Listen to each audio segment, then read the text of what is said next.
Crypto या blockchain की दुनिया कैसे काम करती है? इसमें क्या-क्या पैरामीटर्स होते हैं? किन-किन चीज़ों को आपको देखना चाहिए अपनी इन्वेस्टमेंट्स करने से पहले या ट्रेडिंग करने से पहले? इन्वेस्टमेंट पोर्टफोलियो आपका शॉर्ट टर्म, लॉन्ग टर्म या क्वार्टरली बेसिस जिस तरह का भी है। इस सारे इकोसिस्टम को समझने के लिए इसकी नॉलेज होना बहुत ज़्यादा ज़रूरी है। इसी मसले को हल करने के लिए हम आपके लिए सरमाया की इस पूरी सीरीज़ के अंदर वीकली बेसिस पर क्रिप्टो की नॉलेज शेयरिंग वीडियोज़ लेकर आएँगे। इन वीडियोज़ के अंदर हम स्पेसिफिकली टारगेट करेंगे उन फंडामेंटल प्रोजेक्ट्स को जो कि डिफरेंट कैटेगरीज़ के ऊपर होंगे। क्रिप्टो में जो भी प्रोजेक्ट्स आते हैं वो अंडर सर्टेन कैटेगरीज़ होते हैं या उनको निश भी कहा जाता है। जिसमें हमारे पास लेयर 1 के होते हैं, लेयर 2 है, गेमिंग है, एआई है, रियल वर्ल्ड एसेट्स हैं, deep in decentralised physical infrastructure और भी बहुत सारी कैटेगरीज़ आती हैं। तो हर वीकली बेसिस की जो वीडियो हमारी हुआ करेंगी, उसमें किसी न किसी एक कैटेगरी के किसी प्रोजेक्ट को जो टॉप परफॉर्मिंग होगा, हम उसको देखेंगे या अगर कोई अंडर परफॉर्म कर रहा है या जो भी जिस तरह से भी इकोसिस्टम काम कैसे कर रहा है, हम उसके बारे में आपसे डिस्कस किया करेंगे। तो आज की वीडियो के अंदर हम जो क्रिप्टो की एक बहुत बड़ी कैटेगरी उभर कर सामने आई है, रियल वर्ल्ड एसेट्स या टोकनाइजेशन। इसके बारे में मैं आपके साथ थोड़ी सी डिस्कशन करूंगा कि रियल वर्ल्ड एसेट्स होते क्या हैं, ये काम कैसे करते हैं। और आज एक प्रोजेक्ट के बारे में हम डिस्कस करेंगे कि इसमें वो कौन सा प्रोजेक्ट है जिसको हम देख सकते हैं कि ये आगे फ्यूचर में किस तरह से परफॉर्म करेगा। और नेक्स्ट वीडियो के अंदर भी कुछ और प्रोडक्ट्स के बारे में आपसे जिक्र करूंगा। तो सबसे पहले अगर हम रियल वर्ल्ड एसेट्स को समझने की कोशिश करें कि रियल वर्ल्ड एसेट्स होते क्या हैं या इनकी टोकनाइज फॉर्म क्या हो सकती है, तो रियल वर्ल्ड एसेट्स जो होते हैं वो हमारे पास दुनिया में जो भी हमारे कल फिजिकल एसेट क्लासेस हैं, जिसमें हमारे पास रियल स्टेट भी आती है, इसमें हमारे पास गोल्ड यानी कि कमोडिटी मार्केट वो भी आती है, और जो म्यूचुअल फंड्स होते हैं, ये बॉन्ड मार्केट्स हैं, ये मनी मार्केट्स हैं, वो भी आ सकती हैं। अब मेनली रियल वर्ल्ड एसेट्स को टोकनाइज फॉर्म में जो कन्वर्ट करने का मकसद होता है, वो ये होता है कि इन टोकन्स को पार्शलाइज़ करके यानी कि फ्रैक्शनलाइज़ करके बहुत सारे लोगों के अंदर टोकन्स को दिया जाए ताकि हर एसेट क्लास जो है उसका एक्सपोज़र हर तरह के बंदे के पास चला जाए। फॉर एग्ज़ाम्पल मैं इसकी एक छोटी-सी रियल वर्ल्ड एग्ज़ाम्पल आपको देने की कोशिश करूँगा। एक अपार्टमेंट है जिसकी कीमत है, लेट्स से 5 करोड़ उसकी कीमत है। अब आपके पास अगर पूरी इन्वेस्टमेंट नहीं है 5 करोड़ की उस अपार्टमेंट को खरीदने की, तो आप क्या करेंगे कि आप उसकी टोकनाइज़ फॉर्म खरीद लेंगे, जिसमें आपके पास अगर ₹1000 भी होगा या 10,000 भी होगा, तो आप उस अपनी जो आपके पास ये ₹10,000 इन्वेस्टेबल मनी है, आप उसका टोकन ले लेंगे उस अपार्टमेंट का, और जितना भी उस अपार्टमेंट की जो वैल्यू होगी या उसका जो रेंट आएगा, वो उस परसेंटेज के लिहाज से आपके अकाउंट में आ जाएगा। तो इसको टोकनाइज़ कहा जाता है, जिसमें आप रियल वर्ल्ड जो आपके एसेट्स हैं, जिसमें आपकी रियल एस्टेट है, आप उनकी प्रॉपर्टीज़ को टोकनाइज़ कर सकते हैं। इसी के अलावा आपकी जो बॉन्ड मार्केट है, उसको भी आप टोकनाइज़ कर सकते हैं। फॉर एग्ज़ाम्पल आपकी ऑटोमोबाइल इंडस्ट्री है, कोई कार है और 3 दोस्त हैं, वो कार मिलकर ले लेते हैं, और उसके बाद उसको टोकनाइज़ फॉर्म में कन्वर्ट कर लेते हैं। तो जितना भी उस कार का रेंट आया करेगा, वो ऑटोमैटिकली उस परसेंटेज के लिहाज से जिस भी दोस्त के पास जितने भी ज़्यादा कॉइन्स होंगे उस कार के, उसको ऑटोमैटिकली उस ब्लॉकचेन के थ्रू उसके अकाउंट में उतने कॉइन्स उसके आना शुरू हो जाएँगे। तो इस तरह से टोकनाइज़ का एक पूरा कॉन्सेप्ट दुनिया के अंदर उभर के आ रहा है, और वो इसलिए आ रहा है क्योंकि दुनिया के अंदर इन्फ्लेशन बहुत ज़्यादा हो रही है, और ये इन्फ्लेशन सिर्फ थर्ड वर्ल्ड कंट्रीज़ या अंडर डेवलप्ड कंट्रीज़ में नहीं है, जो कि डेवलप्ड नेशंस भी हैं, वहाँ भी इन्फ्लेशन एक बहुत बड़ा थ्रेट है। और आने वाली जनरेशन्स जिनके लिए रियल एस्टेट को या ऑटोमोबाइल इंडस्ट्री को अफ़ोर्ड करना काफ़ी मुश्किल हो जाएगा, तो उन्होंने अगर इस मार्केट्स का एक्सपोज़र लेना होगा, तो टोकनाइज़्ड एसेट क्लासेस जो हैं, वो बहुत ज़्यादा उनकी हेल्प कर सकेंगी। अब क्रिप्टो के अंदर करंटली बहुत सारे ऐसे प्रोजेक्ट्स हैं जो कि रियल वर्ल्ड एसेट्स की जो कैटेगरी है उसके अंदर लाई करते हैं। हम ऑब्वियसली सबको तो कवर नहीं कर सकेंगे, लेकिन हर वीक हम कुछ ना कुछ प्रोडक्ट्स को देखना शुरू करेंगे कि हम उसमें से किस तरह से मैक्सिमम बेनिफिट ले सकते हैं। और ना सिर्फ इंडिविजुअल रिटेलर्स इस मार्केट में एक्सपोज़र लेना चाहते हैं, लेकिन बहुत सारे फाइनेंशियल इंस्टीट्यूशंस जो कि दुनिया के बड़े फंड्स हैं, जिसमें हमारे पास फ्रैंकलिन टेम्पल्टन आता है, हमारे पास ब्लैक रॉक आता है। उन्होंने रियल वर्ल्ड एसेट्स के अंदर बहुत ज़्यादा इन्वेस्टमेंट्स की हैं और टोकनाइज़ेशन पे बहुत ज़्यादा काम कर रहे हैं। For example tokenize money market funds का नाम दिया गया है फ्रैंकलिन टेम्पल्टन ने, उन्होंने पूरा इसका लेआउट भी पेश किया है, जिसके ऊपर वो काम करना शुरू हो गए हैं कि किस तरह से वो टोकनाइज़ फॉर्म में लोगों को एक्सपोज़र देंगे उन एसेट क्लासेस का जो लोग अफ़ोर्ड नहीं कर सकते हैं या अपने पोर्टफोलियो को डाइवर्सिफ़ाई करना चाहते हैं। इसके अलावा हमारे पास फ्रैंकलिन टेम्पल्टन जो डिजिटल एसेट्स हैं, उसको टोकनाइज़ करके और अपना सारा जो डाटा है, उसको ब्लॉकचेन के ऊपर लेके आना चाह रहे हैं। क्योंकि ब्लॉकचेन हम सब जैसे कि जानते हैं कि ब्लॉकचेन को आप अब हैक नहीं कर सकते हैं, इसमें कोई भी डाटा आप अमेंड नहीं कर सकते हैं, चेंज नहीं कर सकते हैं। तो डाटा की क्रेडिबिलिटी को कायम रखने के लिए ब्लॉकचेन सिस्टम के ऊपर सारे डाटा को शिफ्ट करना एक बहुत ही बड़ा स्टेप है, जिसमें फ्रैंकलिन टेम्पल्स्टन और भी बहुत सारे इंस्टीट्यूशंस जो हैं वो इसमें आ रहे हैं। अगर हम यहाँ पे अपने ब्लैक रॉक की बात करते हैं, तो ब्लैक रॉक हमारे पास $2.9 बिलियन की टोकनाइज़्ड मनी मार्केट के फंड्स को मैनेज कर रहा है और इसमें डिफरेंट एसेट क्लासेस जो हैं, अभी तो सिर्फ रियल एस्टेट के अंदर वो आने का सोच रहे हैं, उसको कर रहे हैं। लेकिन with the passage of time जिस तरह से ज़्यादा चीज़ें आती जाएँगी और भी जितनी भी एसेट क्लासेस हैं, वो भी इसका पार्ट बनती जाएँगी। आरडब्ल्यूए का अगर हम मार्केट का ओवरव्यू देखें, तो करंटली हमारे पास जो टोटल ऑन चेन हमें डाटा शो करवा रहा है, वो हमें $30 बिलियन की इन्वेस्टमेंट्स, जो लॉक्ड इन्वेस्टमेंट्स हैं, वो शो हो रही हैं। टोटल एसेट होल्डर्स जो इस मार्केट के अंदर हमारे पास हैं, वो 392,000 है, जो कि एक बहुत बड़ा नंबर है।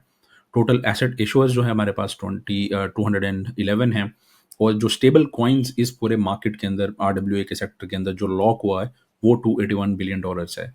और यहाँ पे राइट साइड पे अगर आप इस वैगन व्हील में देखते हैं, तो प्राइवेट क्रेडिट जो इंस्टीट्यूशंस हैं, उनके पास $16.9 बिलियन की होल्डिंग्स हैं, जो कि लॉक होल्डिंग्स हैं।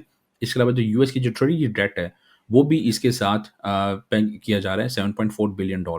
और फर्दर अगर आप इसकी डिटेल्स में जाते हैं, तो यहाँ पे आपको आरडब्ल्यूए की जो लीग है, उसमें जो भी मेन प्रोजेक्ट्स हैं, जो इस रियल वर्ल्ड एसेट्स को सपोर्ट कर रहे हैं, जिनके ऊपर रियल वर्ल्ड एसेट्स टेक्नोलॉजी को बिल्डअप किया जा रहा है, वो हमारे पास यहाँ पे वो सारी आ रही हैं। ये सारी आप जाकर खुद भी देख सकते हैं। आज हम जिस पर्टिकुलर प्रोजेक्ट के बारे में बात करेंगे, वो हमारे पास एक्सआरपी लेजर टेक्नोलॉजी के ऊपर जो बेस प्रोजेक्ट है, हम उसकी बात करेंगे। तो एक्सआरपी जो लेजर टेक्नोलॉजी है, उसमें आपको ये समझना होगा कि ये ब्लॉकचेन बिल्ड की जा रही है बिजनेसेस के लिए, और इसमें जो ट्रांजैक्शन पर सेकंड्स हैं, वो नियरली 3000 तक आ रही हैं और काफ़ी रोबस्ट बनाई गई है। जिस तरह से हम जानते हैं कि बिटकॉइन का अगर आप लाइटनिंग नेटवर्क यूज़ करते हैं, तो वहाँ पे ट्रांजैक्शंस जो हैं, अब वो बहुत ज़्यादा स्लो जाती हैं। नियरली 10 मिनट्स लगते हैं एक ब्लॉक को सक्सीड होने के लिए, ट्रांसफ़र होने के लिए। लेकिन इसीलिए हमारे पास फर्दर लेयर 1 आई और फिर लेयर 2 आई और फिर लेयर 2 के हमारे पास सॉल्यूशंस भी आए, जो कि उसको रोबस्ट कर देते हैं। तो एक्सआरपी लेजर जो टेक्नोलॉजी है, is a decentralised public blockchain led by a global community of businesses and developers looking to solve problems and create value. अब एक्सआरपी लेजर टेक्नोलॉजी जो है, या ये पूरा इकोसिस्टम जो एक्सआरपी का है, वो यूनिकली सूटेड है फॉर रियल वर्ल्ड एसेट्स की टोकनाइजेशन के लिए।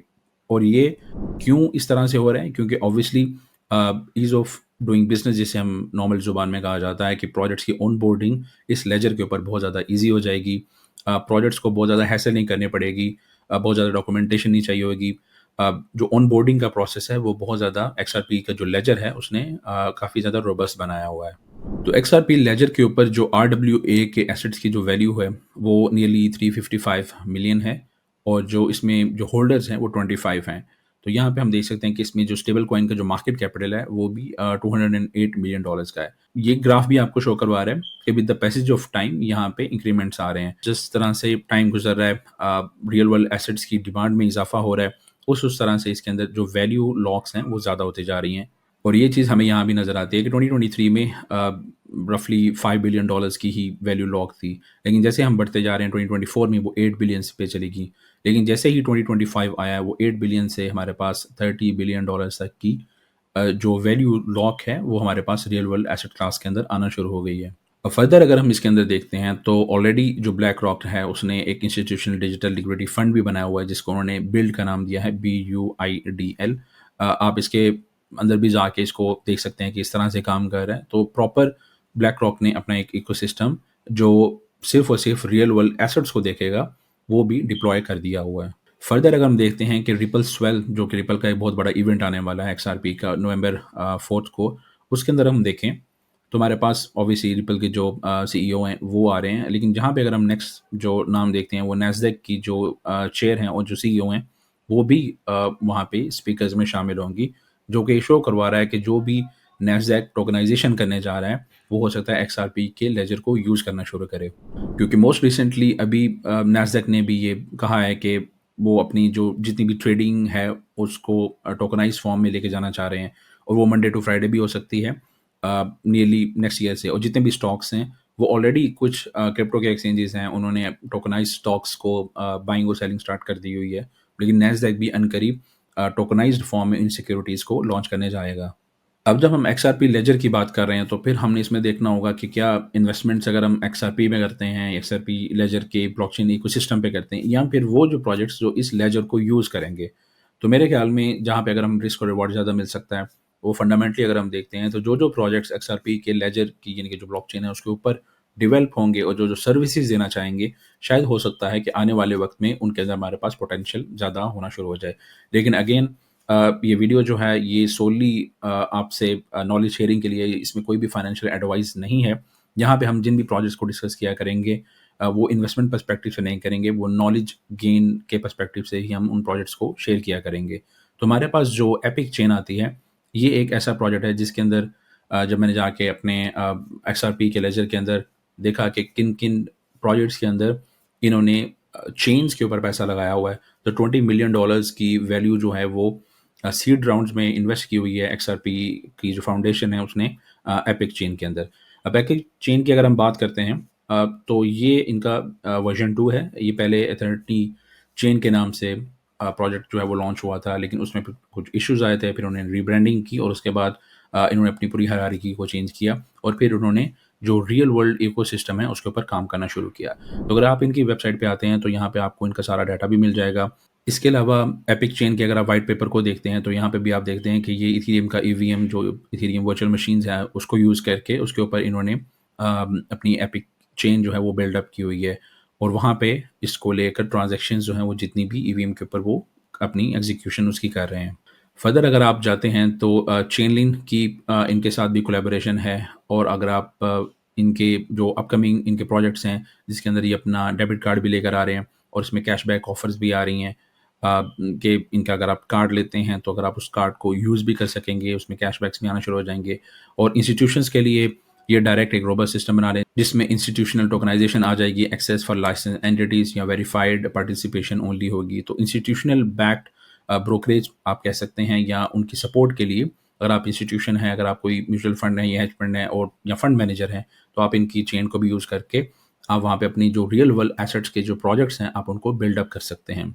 एपिक चेन की अगर हम प्राइस की बात करते हैं तो करंटली इसकी प्राइस $2 के करीब है तकरीबन और मार्केट कैपिटल इनका $60 मिलियन है। और अगर आप इसका मैक्स पे जाते हैं तो कुछ चार्ट्स आपको पुराने नज़र आएँगे 2021 के। अगेन जैसे कि मैंने पहले कहा था कि ये इनकी रीब्रांडिंग है एक नई चेन के ऊपर। फर्दर टेक्निकली अगर हम एपिक को देखते हैं तो हमारे पास कुछ इस तरह से इसकी वैल्यू नज़र आती है। अगर हम 3 डे के चार्ट पे जाते हैं या डेली के चार्ट पे जाते हैं तो कुछ इस तरह से हमें इसका नज़र आता है कि एक बुलिश टेरिटरी में हमें एक कंसोलिडेशन इसकी नज़र आ रही है, जो कि ब्रेकआउट की फॉर्म में अगर हमारे पास ऊपर की तरफ अगर ये ब्रेकआउट करता है, तो हम इसकी तभी बाइंग भी देख सकते हैं और अगर नीचे आता है तो फिर हम इसका वेट भी कर सकते हैं। लेकिन अगेन यहाँ पे कोई भी फाइनेंशियल एडवाइस नहीं है। यहाँ पे आपने इन प्रोजेक्ट्स को अगर आप देखना चाहते हैं, आप खुद भी देख सकते हैं और इसके अलावा इस पूरे इकोसिस्टम को अगर आपने समझना है, वो भी आप समझ सकते हैं। तो ये थी आज की हमारी वीडियो। होपफुली आपको ये अच्छी लगी होगी और नेक्स्ट वीक भी एक नए प्रोजेक्ट के साथ, एक नई कैटेगरी के साथ हम आपके साथ शामिल होंगे। लेकिन अगेन क्रिप्टो का जो भी इकोसिस्टम है, इसमें सबसे पहले आपके लिए इम्पोर्टेंट ये है कि आप इसको समझें, एब्ज़ॉर्ब करें इन्फॉर्मेशन को और फिर डेमो पे भी जा सकते हैं और थोड़ी-थोड़ी फंडिंग करके आप चीज़ों को अपने मैनेज कर सकते हैं। क्योंकि क्रिप्टो अगेन एक हाई रिस्क और एक हाई रिवॉर्ड एसेट क्लास है। इसमें आपके पोर्टफोलियो का सारा चंक नहीं होना चाहिए। आपका पोर्टफोलियो जो इन्वेस्टमेंट का जो भी पोर्टफोलियो है, वो हमेशा डाइवर्सिफ़ाई होना चाहिए। तो चलें, मिलते हैं नेक्स्ट वीडियो में। Take care. सरमाया.pk, जहां हर फैसला बने सरमाया।